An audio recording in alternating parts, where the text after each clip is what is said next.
Jagananna 2.0 YSR Congress party Jagananna 2.0 అన్న mobile super app ను release కూడా చేస్తా ఉన్నాం. ఈ రోజు ఏం జరుగుతా ఉంది అని అంటే సోషల్ మీడియాలో మన వాళ్ళు పోస్ట్ చేసిన కంటెంట్ ను ఇష్టం వచ్చినట్టుగా డిలీట్ చేసేయడము, డిలీట్ చేసేదానికి ఇష్టం వచ్చినట్టుగా కుట్రలు పన్నడము, ఇవన్నీ జరుగుతా ఉన్న నేపథ్యంలో మనమే ఒక యాప్ తీసుకొని వచ్చి ఒక ప్లాట్ఫామ్ క్రియేట్ చేస్తా ఉన్నాం.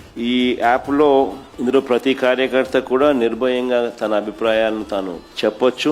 చెప్పడమే కాకుండా పార్టీతో నిత్యం తాను అనుసంధానమై ఉండగలుగుతాడు. మంచి పరిణామం జరుగుతుంది. ఇష్టం వచ్చినట్టుగా వాళ్ళు చేసే కుట్రలు ఏదైతే ఉన్నాయో కుట్రలను కూడా తిప్పికొట్టినట్టు అవుతుంది. ప్లస్ మన వాళ్ళందరికీ కూడా పార్టీలో ఉన్న చిన్న కార్యకర్త నుంచి సెంట్రల్ ఆఫీస్ దాకా ప్రతి నాయకుడు కూడా నియోజకవర్గ స్థాయి నుంచి రాష్ట్ర స్థాయి దాకా ప్రతి నాయకుడితో కూడా కార్యకర్తలు కూడా అనుసంధానమై కూడా ఉంటాడు. ఎందుకంటే ఇక్కడ పోస్ట్ చేసే ప్రతి కంటెంట్ కూడా మన పార్టీలో ప్రతి ఒక్కరికి కూడా ఇది అందుబాటులో ఉంటుంది. కాబట్టి క్షేత్రస్థాయిలో ప్రజలు ఎదుర్కొంటా ఉన్న సమస్యలు కానీ, కార్యకర్తలు పోలీసుల ద్వారా హెరాస్మెంట్ ఎదుర్కొంటా ఉన్న ఇబ్బందులు కానీ, పార్టీకి సంబంధించిన ఇలాంటి ఏ అంశాలైనా కూడా ఈ యాప్ ద్వారా నేరుగా ఒకరితో ఒకరం టచ్లో ఉండగలుగుతాం.